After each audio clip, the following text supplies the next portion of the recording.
Welcome to At Home Learning with Lipscomb. I'm Dr. Karen Marklein, and I'm an assistant professor in Lipscomb University's College of Education and a program director at the Ayers Institute for Teacher Learning and Innovation. Today, I'm going to share with you a resource I created for a very important day, April 23rd. It's Shakespeare's presumed birthday and the day of his death. That deserves a big celebration, don't you think? For much of my career, I taught high school English, and I always had a birthday party for Shakespeare in my English class. This year, I created a hyperdoc specifically for that purpose. So let's open the hyperdoc.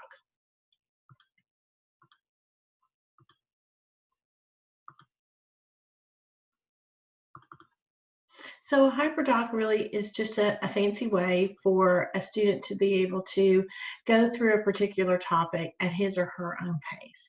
And so when you open up the hyperdoc, you'll see some sections there: engage, explore, experience, and extend.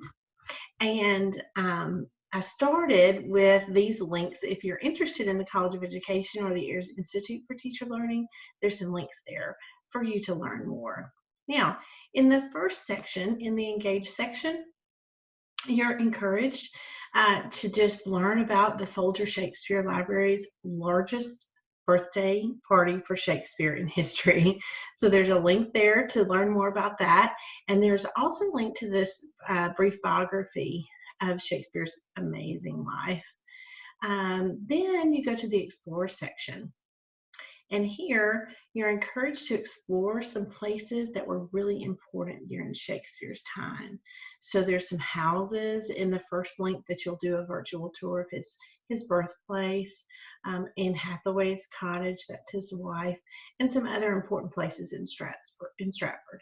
And then there's this beautiful picture of the Holy Trinity Church, and that is the site of Shakespeare's baptism and his burial. He was baptized on April 26, 1564, and then he was buried there in 1616. Next on our stop is a virtual visit to the Globe Theater. And in my opinion, no celebration of Shakespeare would be complete without an experience in the Globe Theater. Now, speaking of experience, in order to experience the beauty of Shakespeare's language, you're encouraged to perform a scene from a play. Now, don't be intimidated by this. Shakespeare meant for his plays to be performed.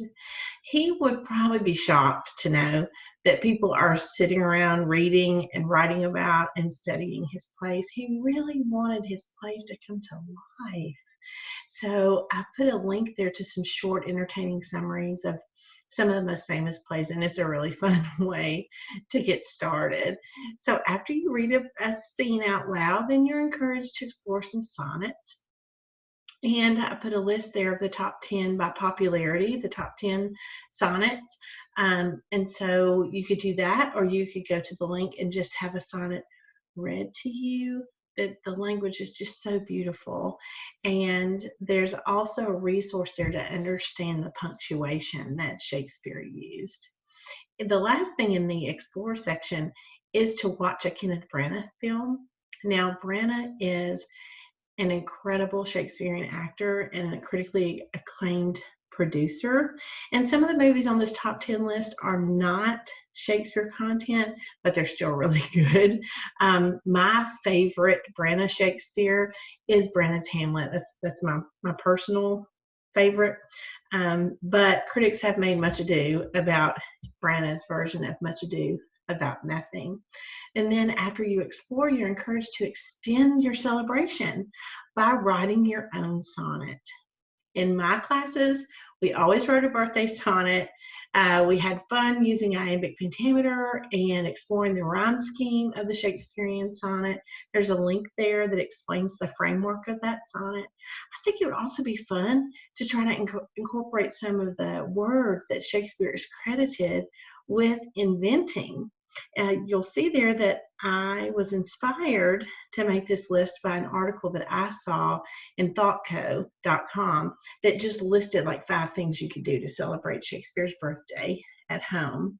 I do hope you have fun celebrating the Bard's birthday, and you can find more at-home learning with Lipscomb videos online at athome.airsinstitute.org.